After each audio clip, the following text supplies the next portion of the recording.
Merci pour ta présence qui va changer le cours, pour restaurer quelqu'un au nom de Jésus. Alléluia. Depuis le début de ce service, Dieu ne cesse de nous annoncer qu'il a porté ce qui était un problème pour nous à la croix du Calvaire. Depuis ce matin, il n'a fait que le répéter. Les maladies dont nous souffrons, Jésus les a portées à la croix du Calvaire. Et tu n'es pas... C'est pourquoi cet après-midi, nous venons déposer toutes ces maladies à la croix du Calvaire. Et si tu es malade, reçois la guérison maintenant au nom de Jésus. Que tu sois dans la salle, que tu sois en ligne, eh bien que la puissance des meurtrissures de Jésus, dans lesquelles tu as été guéri, te visite et te communique la guérison au nom de Jésus, quel que soit le nom de la maladie. Que la puissance de guérison te touche maintenant au nom de Jésus. Sois guéri, sois guéri. Je le reçois pour moi-même et je reçois cette guérison pour vous aussi, cet après-midi au nom de Jésus. Alléluia. Il s'est chargé de nos iniquités. Il s'est chargé de tout ce qui était un fardeau pour nous. C'est pourquoi lui-même sur la terre, pendant qu'il marchait, il dit, prenez mon joug parce que mon joug est doux et mon fardeau est léger. Cet après-midi, nous prenons le joug de Jésus. Nous prenons son fardeau et nous lui remettons tout ce qui est fardeau sur nous, au nom de Jésus. Alors soyez bénis, soyez restaurés, soyez guéris, au nom de Jésus. Amen. Alléluia. Acclamons-le bien. Acclamons-le bien. Alléluia. Alléluia. Yes. Il est digne. Il est digne. Et il apporte la guérison. Cet après-midi, il apporte la guérison. Et je sais qu'il agit. Je sais qu'il intervient. Je sais qu'il communique la guérison. Je sais qu'il communique une grâce exceptionnelle à quelqu'un qui s'attend à lui aujourd'hui. Au nom de Jésus. Alléluia. Amen. S'il y a quelque chose que ce confinement a réveillé en moi, c'est de fonctionner, travailler dans le surnaturel, comme l'appel qu'il m'a adressé. Alléluia. Vous savez, avec tout ce qui se passe dans cette Europe, avec tous les problèmes que l'on peut rencontrer dans cette Europe, eh bien, il y a des choses qu'on oublie. Il y a des choses qu'on abandonne facilement. Alléluia. Et pendant ce confinement, il m'a rappelé, j'étais appelé, Adama, pour être un instrument dans mes mains, pour guérir les malades, pour libérer ceux qui sont enchaînés. Alléluia. Et je peux vous assurer que j'ai compris et c'est parti. Alors que la grâce de Dieu vous visite. Au nom de Jésus. Amen. Non, je refuse d'être ce que les Américains appellent has-been. Vous savez ce que c'est que les has-been? I have been a preacher. J'ai été un grand prédicateur. J'ai guéri en tel endroit. Non, non, non, je refuse ça. Alléluia. I want to be. Aujourd'hui. Alléluia. Ce qui s'est passé dans le passé se passe encore aujourd'hui. Et c'est cette grâce que je veux communiquer à quelqu'un. Alléluia. Alors soyez bénis. Et si toi tu me suis en ce moment et tu es malade, je sais que tu as déjà reçu la guérison. Amen. La grâce de Dieu t'a visité. Amen, amen, amen. Soyez bénis au nom de Jésus. Alors, ne vous asseyez pas encore. On va lire le passage du jour et puis on va s'asseoir une bonne fois pour toutes. Actes chapitre 4, parce que nous sommes en train d'étudier le livre des Actes. Eh bien, c'est le meilleur endroit pour puiser et puis annoncer les oracles de Dieu. Merci beaucoup, la formidable équipe de louanges. Que Dieu vous bénisse. J'espère que les uns et les autres comprennent que nous sommes dans une période exceptionnelle qui a fait que les choses sont encore exceptionnelles. Alors, c'est pour cela que l'équipe de louanges est toujours... De toute façon, on ne peut pas mettre tout le monde ici. Alléluia. Alors, voilà. Donc, souffrons encore qu'il y ait une équipe réduite qui fasse le travail. Hein, et puis, chemin faisant, nous retrouverons notre fonctionnement normal. Amen. Alors, soyez bénis. Merci à Ouetou. Hey, Ouetou. Ouetou. Alexis. Hein? Nous pouvons applaudir Alexis. Hein? Hein, Alexis? Que Dieu te bénisse. Amen. Il fait un travail très dur. Et puis quand on finit le travail, on est fatigué. Mais il est là quand même ce matin. Amen. Cet après-midi même. Que Dieu te bénisse. Alléluia. Gloire à Dieu. Alors, je profite pour féliciter nos élèves qui ont eu le baccalauréat. Il y a des élèves qui ont eu le bac et qui vont aller à l'université. Je félicite les élèves qui ont bien travaillé, qui ont reçu un bon bulletin et qui vont passer en classe supérieure. Alors que Dieu vous bénisse pour l'année qui va commencer et que sa faveur repose sur vous au nom de Jésus. Amen. Gloire à Dieu. Donc, nous sommes dans le livre des Actes, chapitre 4, versets 23 à 31. 23 à 31. Et pour vous dire que depuis quelques dimanches, nous sommes en train de parler des bienfaits de nos rassemblements à l'Église. Les bienfaits de nos rassemblements à l'Église. Nous sommes partis avec le psaume 133, « Oh, qu'il est doux, qu'il est agréable pour des frères et des sœurs de demeurer ensemble ».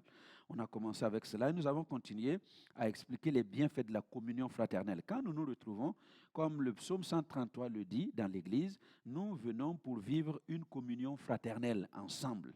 Alléluia, des moments de partage. Et dimanche passé, je vous ai introduit justement quelques bienfaits de la communion fraternelle en expliquant que quand nous nous rassemblons en Église, eh bien, nous nous rassemblons pour manifester 4 choses. Vous vous rappelez? L'Église, c'est une famille, donc on se rencontre pour vivre une vie de famille. Alléluia. Et j'ai expliqué que en tant que membre d'une famille, eh bien, on n'abandonne pas les rassemblements de la famille parce qu'on ne s'entend pas avec le frère X, on ne s'entend pas avec la sœur X. Dans toutes les familles, il y a toujours des petits problèmes. Mais on se retrouve toujours. Et les Français ont même dit que le linge sale se lève où? En famille.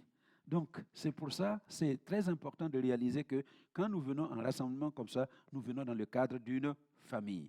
Nous avons dit également que la deuxième image qui symbolise l'Église, c'est un corps. Nous venons nous rassembler en corps, le corps du Christ, dont Christ est la tête, et le reste, nous sommes les membres. Donc, chacun d'entre nous est un membre du corps. Alléluia, grâce à toi, tu es quel membre dans le corps?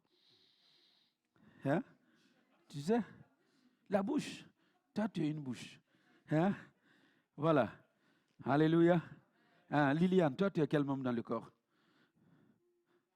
Tu es les yeux. Voilà. Donc, nous venons pour prendre notre place de membre dans le corps. Nous prenons notre place dans le corps en tant que membre. Chaque membre est important et chaque membre est important à sa place. Alléluia. Chaque membre est utile à sa place. Si Liliane qui dit qu'elle est les yeux, elle veut faire le travail des oreilles, ça ne va pas bien marcher. Les yeux voient, les yeux n'entendent pas. Quoique, il y a certains yeux qui veulent goûter. Ève vit que le fruit était bon à manger. Les yeux à la place de la langue, tu fais les gaffes comme Ève. Si le maman ne fait pas son travail à la place où il est, eh bien, ça tourne mal. C'est pourquoi c'est important, quand nous venons dans le corps de Christ, que nous sachions que nous faisons partie d'un corps et chacun doit prendre sa place de membre dans le corps. Nous avons vu que la troisième image qui décrit nos rassemblements, c'est une armée. L'Église est une armée. Alléluia. L'Église est une armée. Amen. Mais malheureusement, c'est la seule armée qui achève ses blessés. L'Église armée qui ne comprend pas achève ses blessés. Dans une armée, on n'achève jamais les blessés. Quand le compagnon est blessé sur le champ de bataille, on le porte. C'est pour cela que dans l'entraînement, on vous fait beaucoup de levées portées. Porter un camarade pour courir 200 mètres. Pour courir combien de kilomètres?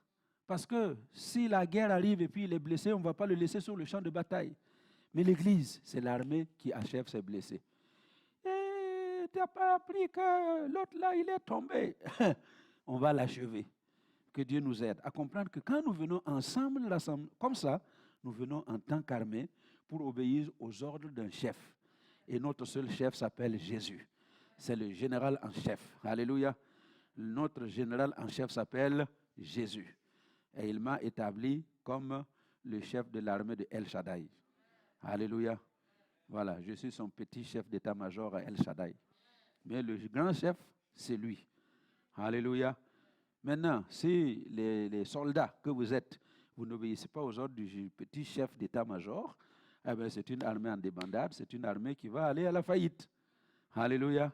C'est pour ça, Papa Kofi a dit, le pasteur a dit ce matin, que nous devons obéir, nous soumettre aux instructions du chef de l'église locale. On se comprend? Et nous avons vu, quand nous venons dans nos rassemblements comme ça, la quatrième image que nous prenons de l'église, c'est une entreprise. L'église est une entreprise. Et en tant qu'entreprise, eh bien, chacun vient prendre sa place dans l'entreprise, travailler avec loyauté dans l'entreprise.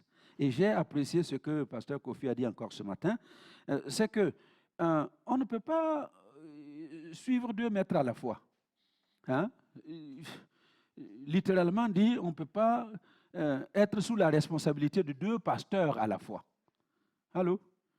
Hein? On ne peut pas avoir 2 pasteurs à la fois. Tu vas te soumettre à l'un et tu vas désobéir l'autre. Alors c'est pourquoi il dit, voilà, il faut être loyal dans notre entreprise qu'est l'Église. Amen. Alors donc ce matin, ce n'est plus le matin, cet après-midi, continuons donc sur cette lancée des bienfaits de la communion fraternelle avec Actes chapitre 4, versets 23 à 31. Nous allons voir des actes à poser pour une communion fraternelle triomphante. Actes 4, 23 à 31, des actes à poser pour une communion fraternelle triomphante. Parce qu'il y a communion fraternelle et communion fraternelle, n'est-ce pas? Quand les chrétiens disent communion fraternelle aujourd'hui, à quoi ils pensent? Barbecue, coca, Fanta, griller, manger. C'est ça qu'on appelle communion fraternelle. Mais ce n'est pas, ça c'est juste un petit élément de la communion fraternelle. Pour que nos rassemblements aient un caractère triomphant, eh bien, il y a des choses que nous devons faire. Alors, nous lisons ensemble. Après avoir été relâchés, ils allèrent vers les leurs. Relisez-moi ça. Après avoir été relâchés, ils allèrent vers qui? Vers les leurs. Et racontèrent tout ce que les principaux sacrificateurs et les anciens leur avaient dit. Lorsqu'ils l'eurent entendu, ils élevèrent à Dieu la voix tous ensemble et dirent, Seigneur, toi qui as fait le ciel et la terre, la mer et tout ce qui s'y trouve, c'est toi qui as dit par le Saint-Esprit, par la bouche de notre Père, ton serviteur David, pourquoi ce tumulte parmi les nations et ces vaines pensées parmi les peuples? Les rois de la terre se sont soulevés et les princes se sont ligués contre le Seigneur et contre son oint. En effet, contre son saint serviteur Jésus, que tu as oint, Hérode et Ponce Pilate se sont ligués dans cette ville avec les nations et avec les peuples d'Israël pour faire tout ce que ta main et ton conseil avaient arrêté d'avance. Et maintenant, Seigneur, vois leurs menaces et donne à tes serviteurs d'annoncer ta parole avec une pleine assurance, en étendant ta main pour qu'il se fasse des guérisons, des miracles et des prodiges par le nom de ton saint serviteur Jésus. Quand ils eurent prié, le lieu où ils étaient assemblés trembla. Ils furent tous remplis du Saint-Esprit et ils annonçaient la parole de Dieu avec assurance. Amen. Seigneur, bénis la méditation de ta parole cet après-midi et que l'Esprit qui l'a inspiré bénisse nos oreilles pour que nous puissions l'entendre dans toute sa dimension. Que le même Esprit bénisse nos cœurs pour que cette parole produise son fruit dans nos cœurs. Comme tu l'as dit, exactement comme la pluie ne peut pas tomber du ciel sans avoir arrosé la terre, donner de la semence au laboureur et à manger à celui qui a faim, tu dis que de cette même manière, la parole qui sort de ta bouche ne peut pas retourner à toi sans avoir accompli l'effet pour lequel tu l'as envoyé. Et bien que cette parole de cet après-midi produise les effets pour lesquels tu l'as envoyé aujourd'hui dans le cœur de ton peuple, au nom de Jésus. Amen. Alléluia. Gloire à Dieu. Merci beaucoup. Eh bien, vous l'avez lu. Donc nous sommes dans ce contexte où les apôtres ont été puissamment visités par le Saint-Esprit, Pierre et Jean entraient dans le temple et puis ils ont vu ce paralytique à la belle porte du temple et ils ont apporté la guérison à cet homme. Nous n'avons pas d'or, nous n'avons pas d'argent, mais ce que, Pierre dit, ce que nous avons, au nom de Jésus-Christ, lève-toi et marche. L'homme s'est levé, l'homme a marché et vous connaissez la suite. Ils ont été arrêtés et c'est le début de cette histoire ici. Alléluia. Et nous allons nous rendre compte que les apôtres ici vont vivre une telle communion entre eux que cette communion va produire des effets extraordinaires.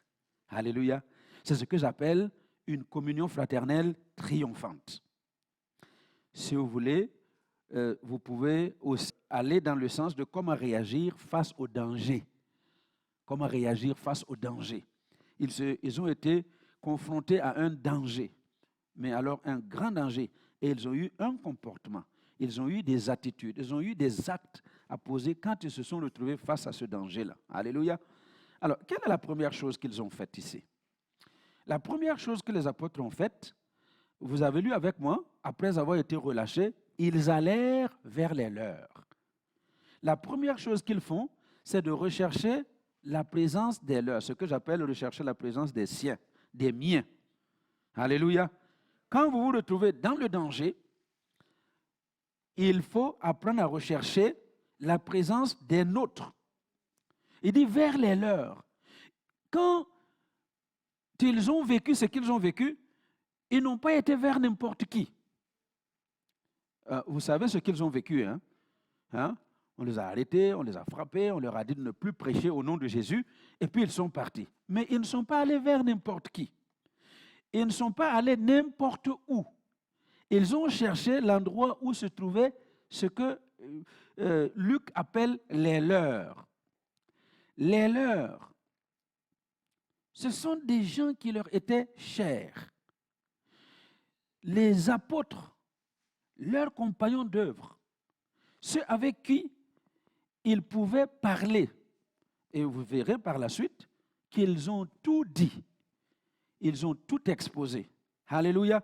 Donc ceci pour nous dire, bien-aimés, parlant de communion fraternelle, quand nous sommes devant le danger, quand nous avons un problème quelconque qui nous arrive dans la vie, il faut savoir retourner vers les vôtres.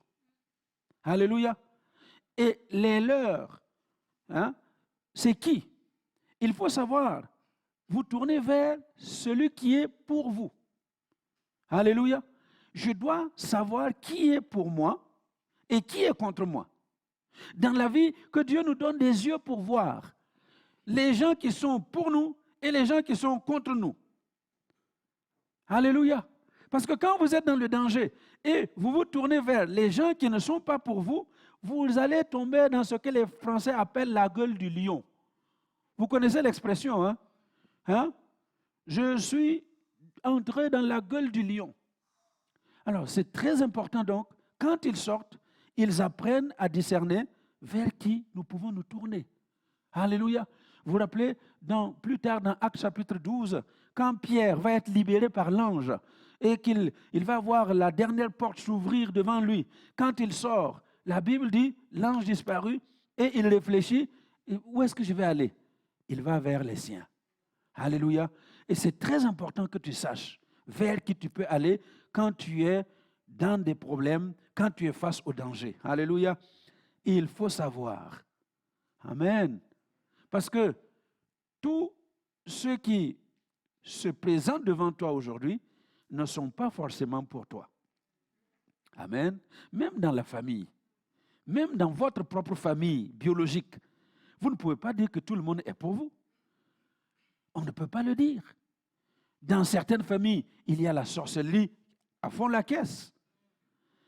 Et vous savez que dans la sorcellerie, pour monter en grade à un certain niveau, il faut livrer les gens qui te sont le plus proches. Donc toi, tu peux être avec quelqu'un, tu dis, ah, c'est mon ami, c'est ma meilleure copine, c'est ma meilleure amie. Et tu ne sais pas que cette meilleure copine ou ce grand ami est en train de faire des projets pour son ascension. Non. son histoire de sorcellerie. Vous comprenez? Alléluia. Dans notre pays, on a un truc là qu'on appelle embouchage. Vous savez ce que c'est que l'embouchage? On achète un petit veau et puis on lui donne à manger. Et puis il grandit, il grossit. En fonction de la nourriture qu'on lui donne là, il grossit, il grossit. Vous l'avez acheté peut-être 100 € et puis vous le vendez 1000 €. Vous voyez ça? Donc ça bonifie. Il y a des gens qui sont en train de vous emboucher. Comme on fait avec les oies. On leur met la nourriture là. Allez, tu manges. Ah, ma meilleure copine, oh, ma meilleure amie. Toi, tu ne sais pas que lui, il est en train de faire meilleure amie, meilleure copine là, pour un projet. Vous comprenez? Il faut apprendre à discerner vers qui je peux me tourner quand je suis dans le danger. Alléluia.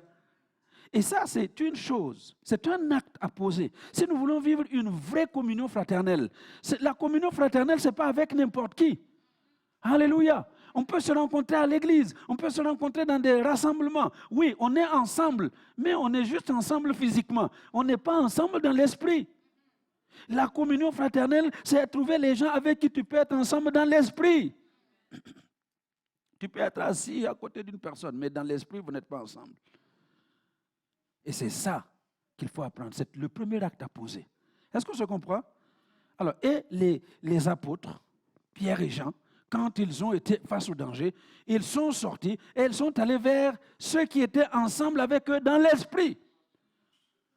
Et le deuxième acte qu'ils ont posé, et c'est le deuxième acte que je vous appelle à poser, c'est avoir une confiance mutuelle. Quand vous avez trouvé les vôtres, il faut avoir une confiance mutuelle. Alléluia. Ce que nous avons lu, quand ils sont arrivés, la Bible dit qu'ils leur racontèrent tout. Ils leur racontèrent tout. Ça veut dire qu'ils avaient une confiance. Sans gêne. Ils ont été en toute liberté. Sans gêne, en toute liberté. Ils avaient cette liberté de raconter tout. Vous savez pourquoi il y a autant de problèmes dans beaucoup de nos églises? Parce que tous ne sont pas des nôtres. Il y a des infiltrés. Dans la plupart des églises, il y a des infiltrés. Vous connaissez l'histoire du cheval de Troie. Hein? Pendant 10 ans, on a voulu prendre la ville de Troie. Impossible. Les Grecs ont essayé, impossible. Jusqu'au jour où ils ont imaginé d'offrir aux Troyens un cheval de bois couvert d'or. Ah, qui ne serait pas content de recevoir un cheval couvert d'or? Donc, ils étaient contents. Ils ne savaient pas qu'il y avait des soldats qui étaient cachés à l'intérieur du cheval de bois. Alléluia. Et par la présence de ces soldats à l'intérieur du cheval de bois, eh bien, Troie a été prise. Dans l'église de Jésus-Christ, dans ta propre vie, le diable enverra souvent des infiltrés. Alléluia. Des chevaux de Troie. Et toi, tu penses que, oh, alléluia, nous, on est ensemble. Hein? L'expression là qu'on se dit toujours, on est ensemble. Hein? On est ensemble. On est ensemble par la parole. Mais on n'est pas ensemble souvent dans l'esprit. Alléluia. Et c'est pour cela qu'il ne peut pas y avoir de confiance mutuelle. Mais pour vivre une communion fraternelle triomphante, il faut qu'il y ait de la confiance. Une confiance mutuelle. Est-ce que tu peux être digne de confiance? En sorte que ce que tu partages avec ton frère, ce que tu partages avec ta sœur, ce sont des choses que tu gardes pour toi. Tout le monde veut, quand il vient raconter son problème, que ceux qui l'ont entendu se la ferment, n'est-ce pas? Tout le monde. Ah oui, j'ai dit, j'ai été parler à telle sœur, et puis le lendemain, j'ai entendu que mon histoire se vendait sur la place du marché. Toi-même, là, quand on te raconte les choses, tu les mets où? Donc, ça marche dans un sens. Nous voulons que les autres soient dignes de confiance, quand nous-mêmes, on n'est pas dignes de confiance.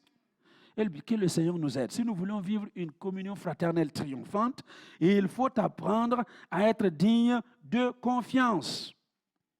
Alléluia. Et les apôtres, quand ils arrivent, au milieu des leurs, ils ont une liberté totale. Ils ont confiance et ils ont tout raconté. Et ma prière est que tu trouves quelqu'un dans ta vie à qui tu peux tout raconter. Quand tu es dans la souffrance, quand tu as un problème, que tu aies quelqu'un dans l'église à qui tu peux tout raconter, sans peur, sans gêne, en toute liberté, parce que tu sais que la personne va écouter et la personne va prier avec toi. Alléluia. La personne va prier avec toi. Amen. Eh bien, que le Seigneur nous aide. Je vais avancer assez vite. Hein? Prenez note et puis vous allez étudier vous-même et vous allez voir le bien que ça va vous faire. Donc, parmi les actes à poser pour vivre une communion fraternelle triomphante, j'ai dit il faut rechercher la présence des nôtres, la présence des miens. Et ceux qui sont à moi sont ceux qui ont la même pensée, qui ont la même vision, qui sont dans le même esprit. Je ne dois pas vendre mon problème à tout le monde. Essayez, vous allez le regretter et vous me direz que j'avais raison. Amen. Deuxième acte qu'ils ont posé, c'est avoir une confiance mutuelle. Et pour cela, c'est important que moi aussi, je sois digne de confiance. En sorte que ce qu'on vient me dire, ce que quelqu'un vient me raconter, eh bien, je le garde pour moi et Dieu, mais pas le divulguer sur la place du marché. Troisième chose qu'ils ont faite, il faut savoir que Dieu reste tout puissant. Alléluia. Dieu reste tout puissant. Qu'est-ce qu'ils disent là au verset 24? Ils disent, lorsqu'ils l'eurent entendu, quand ils ont parlé, ils ont tout dit, ils ont tout raconté. Ils élevèrent à Dieu, tous ensemble. Et qu'est-ce qu'ils disent? Seigneur, toi qui as fait le ciel, la terre, la mer et tout ce qui s'y trouve, il est là que Dieu reste le Dieu tout-puissant. Alléluia. Vous voyez, au chapitre 4, qu'est-ce qui s'est passé? Au chapitre 4, verset 1, tandis que Pierre et Jean parlaient au peuple, survinrent qui? Les sacrificateurs, le commandant du temple, les Sadducéens, mécontents de ce qu'ils enseignaient le peuple et annonçaient en la personne de Jésus la résurrection des morts. Vous voyez, ils mirent la main sur eux et ils le jetèrent en prison jusqu'au lendemain. Est-ce que vous voyez? Donc ici, les apôtres, avec les leurs, quand ils ont entendu, ils se disent, waouh, c'est un gros problème, mais notre Dieu reste le Dieu créateur. Il reste le Dieu qui soutient toute la création. Alors, c'est pourquoi ils se disent, mais et les sacrificateurs, et le commandant du temple, et les Sadducéens, et tous ceux qui se lèvent contre nous, toutes ces personnes-là sont entre les mains de ce Dieu qui reste le Dieu tout-puissant. Alléluia. Leur vie ne tient qu'à un fil entre leurs mains. Amen. C'est pourquoi, au lieu de déprimer, eh bien, ils demandent force et courage pour continuer. Ils ne dépriment pas. Parce que devant ce problème, on s'imagine ce qui va leur arriver. On s'imagine que ça risque d'être la mort. Alléluia. Alors c'est pourquoi, bien-aimé, quoi que tu vives, quel que soit ce qui va arriver dans ta vie, dans l'avenir, il faut savoir que le Dieu que tu adores reste le Dieu tout-puissant. Il est le créateur de toutes choses. Il est celui qui soutient toutes choses. Ceux qui t'agressent sont dans ses mains. Ceux qui se lèvent contre toi sont dans ses mains. Les rois et les puissants sont dans ses mains. Il est capable de renverser les choses. Alléluia. Vous savez, quand Martin Luther a commencé le mouvement de la Réforme, en ce temps-là, c'était le pape Léon X. Le pape Léon X. Alors, on a fait comprendre à Martin Luther que s'il n'arrête pas ce processus-là sur lequel il est engagé, il y a des problèmes qui l'attendent. Jusqu'à ce que le pape lui ait envoyé un émissaire. Et l'émissaire est arrivé chez Luther pour dire, écoute, est-ce que tu te représentes ce qui t'attend si tu continues avec ce mouvement de réforme? Est-ce que tu te représentes qu'on va t'excommunier de la grande église si tu continues dans cette réforme? Est-ce que tu te représentes que quand on va t'excommunier, on va te chasser de la grande église? Tous ceux qui se disent supporters aujourd'hui, là, ils vont t'abandonner. Et voici la question qu'il lui a posée. Où iras-tu en ce moment-là? Quand tu vas être excommunié et quand tous tes supporters vont te quitter, où tu iras en ce moment-là? Et j'ai beaucoup aimé la réponse de Martin Luther. Il a dit ceci. Où est-ce que je serai en ce moment? Exactement là où je suis aujourd'hui. Alléluia. Exactement là où je suis aujourd'hui. Dans les mains de mon Dieu. Alléluia. Quand toutes ces choses vont se réaliser, où est-ce que je serai? Exactement là où je suis aujourd'hui. Parce qu'aujourd'hui, je suis dans les mains de mon Dieu. Je dépends de ce Dieu. Je vis pour lui et avec lui. Et bien, quand ces choses vont se réaliser, je serai toujours dans les mains de mon Dieu. Alléluia. Est-ce que tu peux mettre dans ton commentaire, je serai toujours dans les mains de mon Dieu tout-puissant. Alléluia. Les hommes peuvent se liguer contre moi. Les amis peuvent m'abandonner. Tout autour de moi peut s'écrouler. Mais je reste toujours dans les mains du Dieu Tout-Puissant. Et tant que tu es dans les mains du Dieu Tout-Puissant, qu'est-ce qui va t'arriver? Alléluia. Et l'histoire lui a donné raison. Amen. On l'a excommunié. Et puis il est resté dans les mains de Dieu. Et aujourd'hui, nous voici dans la lignée de Martin Luther, dans le mouvement de la réforme. Alléluia. Alors cet après-midi, j'aimerais vraiment qu'en tant qu'Église, nous réalisions que notre communion fraternelle, elle peut être triomphante. Elle peut être triomphante quand nous réalisons que le Dieu devant qui nous nous tenons est le Dieu Tout-Puissant. Alléluia. Nous sommes dans une période exceptionnelle. Et il y a encore beaucoup de gens qui ont peur de venir à l'église. Pourquoi? Coronavirus, coronavirus. On l'a tellement encensé qu'on lui colle tous les mots aujourd'hui. Et on a peur. Mais j'ai la bonne nouvelle pour vous cet après-midi. Notre Dieu est plus fort que le coronavirus. Notre Dieu est plus fort que toutes les maladies. J'ai beaucoup aimé l'intervention du pasteur Yves tantôt, au milieu, dans la tourmente. Au moment où c'était vraiment dur, il a vu la main de Dieu, protégeant la famille. Ce Dieu-là n'a pas changé.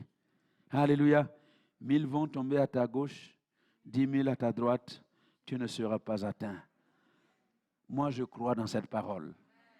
Et je m'attends à ce que cette parole soit vraie pour moi. Alléluia. Alors c'est pourquoi nous n'avons pas peur. Amen. Nous n'avons pas peur. Et même si les choses devaient devenir pires, je répondrai comme Luther. Où est-ce que tu vas aller si le coronavirus entre dans ta maison? Exactement là où je suis aujourd'hui, dans les mains de mon Dieu. Où est-ce que tu vas aller si la maladie frappe dans ta maison? Exactement là où je suis aujourd'hui, dans les mains de mon Dieu. Où est-ce que tu vas aller si tel problème arrive dans ta vie? Exactement là où je suis aujourd'hui, dans les mains de mon Dieu. Et ce Dieu-là, c'est le Dieu Tout-Puissant. Amen. Alors, qu'est-ce que nous avons dit jusqu'ici? Combien d'actes? Alors, le premier acte, il faut aller vers les nôtres, les miens. Amen. Il faut, mais quand je dis les siens, là, tu parles de ceux qui sont à moi. Amen. Donc, à moi. Parce que ceux qui sont à moi ne sont pas forcément ceux qui sont ceux de Pasteur Yves. Ceux qui sont à lui ne sont pas forcément ceux qui sont pour Pasteur Didier. Alléluia. Donc, il faut savoir retourner vers ceux qui sont à moi et ceux qui sont pour moi. Deuxièmement, il faut avoir une confiance mutuelle. Quand tu as trouvé la personne qui est à toi et toi tu es à cette personne, il faut cultiver cette confiance mutuelle au point où on peut tout se raconter. Et troisièmement, comment? Il faut savoir que Dieu reste le Dieu tout-puissant. Alléluia. Quatrième chose, quatrième acte, il faut savoir que Dieu a toujours le dernier mot. Non seulement il est tout-puissant, mais c'est lui qui a toujours le dernier mot. Alléluia. Regardez, au verset 25, là, j'aime beaucoup les expressions que Luc emploie. Au verset 25, il dit, c'est toi qui as dit, on parle de Dieu comme le Tout-Puissant, hein. C'est toi qui as dit, par le Saint-Esprit, par la bouche de ton Saint, de notre Père, ton serviteur David, pourquoi ce tumulte parmi les nations et ces vaines pensées parmi les peuples? Vous savez que le terme qu'on a traduit par tumulte, le tumulte, ça parle de la rage. Pourquoi cette rage parmi les nations?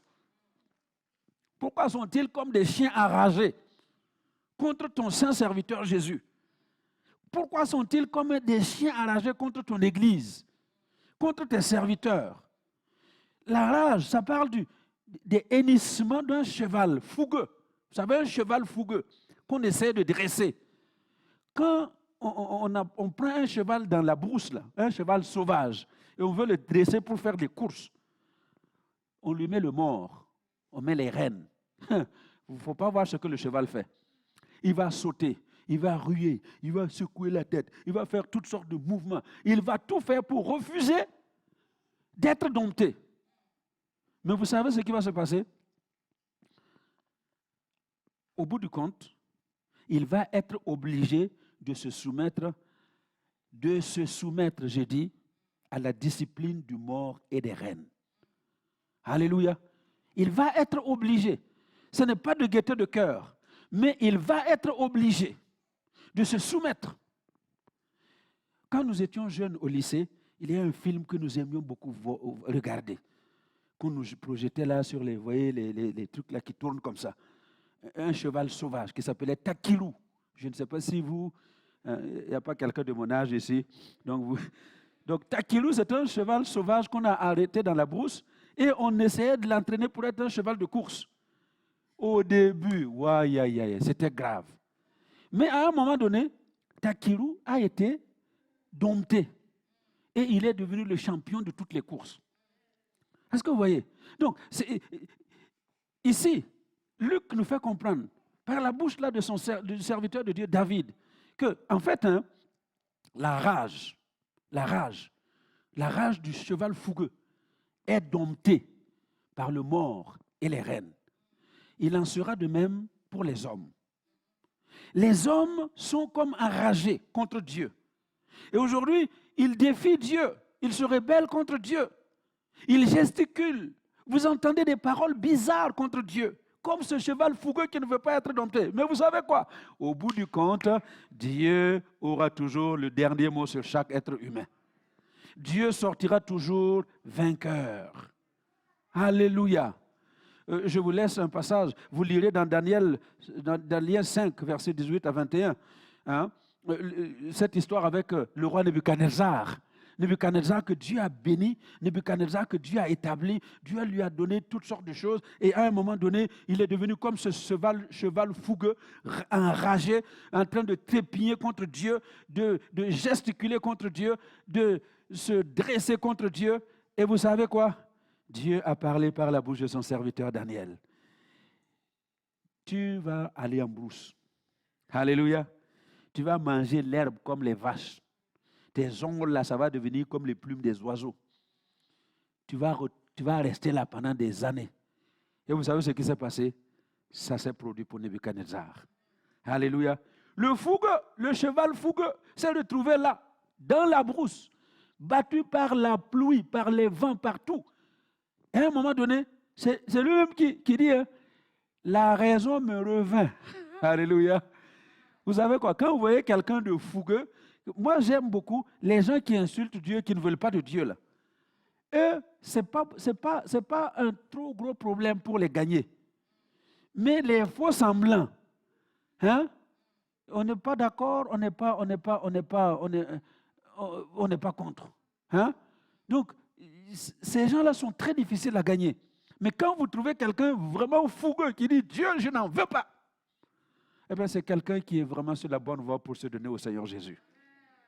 Parce que quand ça va le chauffer, vous savez ce qu'il va dire. Oh mon Dieu! Et il va chercher la voix de Dieu. Et c'est ce qui s'est passé avec Nebuchadnezzar. Alléluia.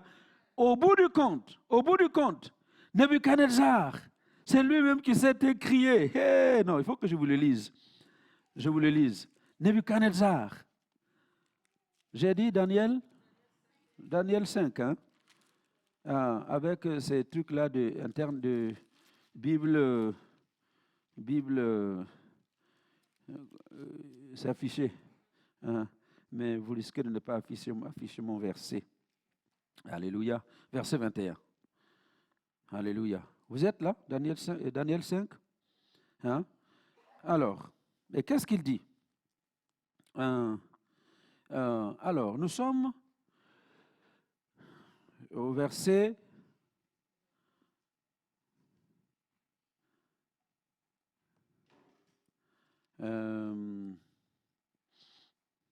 attendez. Alléluia. Restez avec moi. La grâce de Dieu est là. Que sa faveur nous visite. Amen, amen, amen. 18. Vous avez eu 18. Qu'est-ce qu'il est dit au verset 18? Ô roi, le Dieu suprême, avait donné à Nebuchadnezzar ton père l'empire, la grandeur, la gloire et la magnificence. Et à cause de la grandeur qu'il lui avait donnée, tous les peuples, les nations, les hommes de toute langue étaient dans la crainte et tremblaient devant lui. Le roi faisait mourir ceux qu'il voulait et il laissait la vie à ceux qu'il voulait. Il élevait ceux qu'il voulait et il abaissait ceux qu'il voulait. Mais lorsque son cœur se leva et que son esprit s'endurcit jusqu'à l'arrogance, il fut précipité de son trône royal et dépouillé de sa gloire. Il fut chassé du milieu des enfants des hommes. Son cœur devint semblable à celui des bêtes et sa demeure fut avec les ânes sauvages. On lui donna comme au bœuf de l'herbe à manger et son corps fut trempé de la rosée du ciel jusqu'à ce qu'il reconnaisse. Alléluia.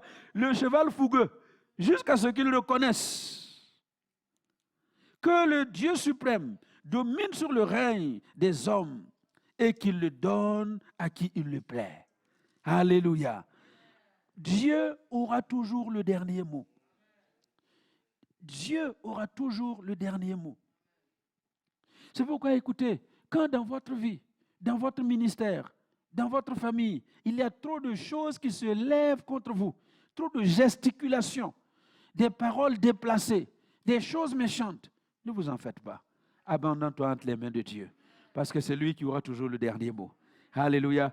Et si nous voulons que notre communion ait vraiment ce caractère de triomphant, eh bien nous devons savoir que Dieu a toujours le dernier mot.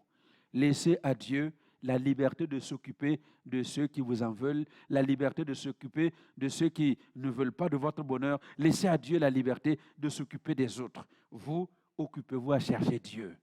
Je dois m'occuper à chercher Dieu et laisser Dieu s'occuper de ce qu'il y a autour de moi. Amen. Voilà, je pense que je vais m'arrêter là aujourd'hui. Il y a encore 3 choses. Voilà, il est moins 10. On va arrêter aujourd'hui. Hein? Ça va? Oui, ça va bien pour tout le monde? Alléluia. Chers internautes, ça va bien encore?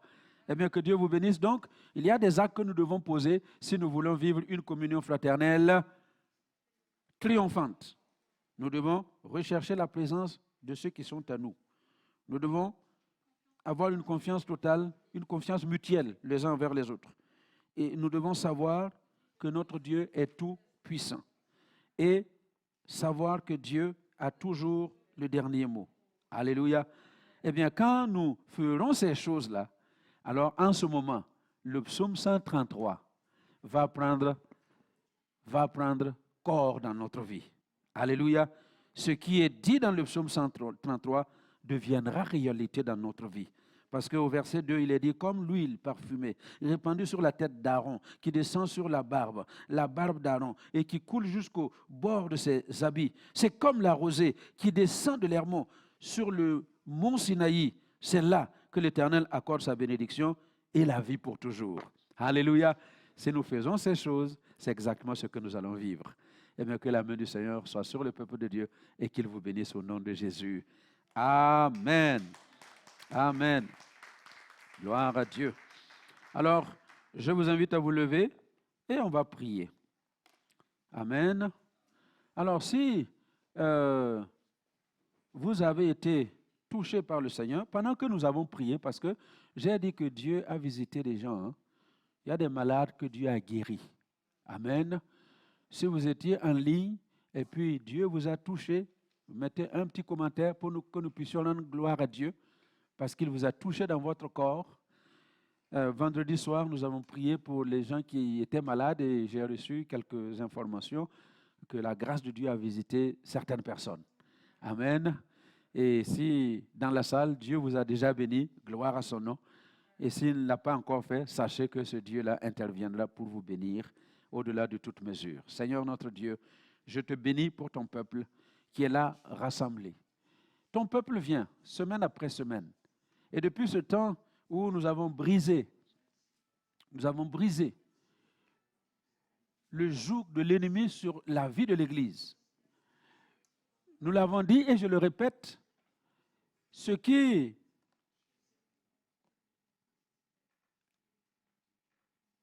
se trouve dans la vie de notre ennemi, ton ennemi, ce qui le préoccupe, ce n'est pas tellement confiner simplement les gens dans leur maison. Nous savons que son objectif, c'est de détruire la communion fraternelle de ton peuple.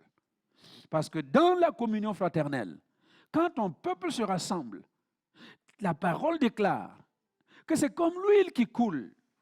Cette huile, l'onction du Saint-Esprit qui coule sur non seulement le peuple de Dieu, mais qui va arroser la terre sur laquelle se trouve ton peuple.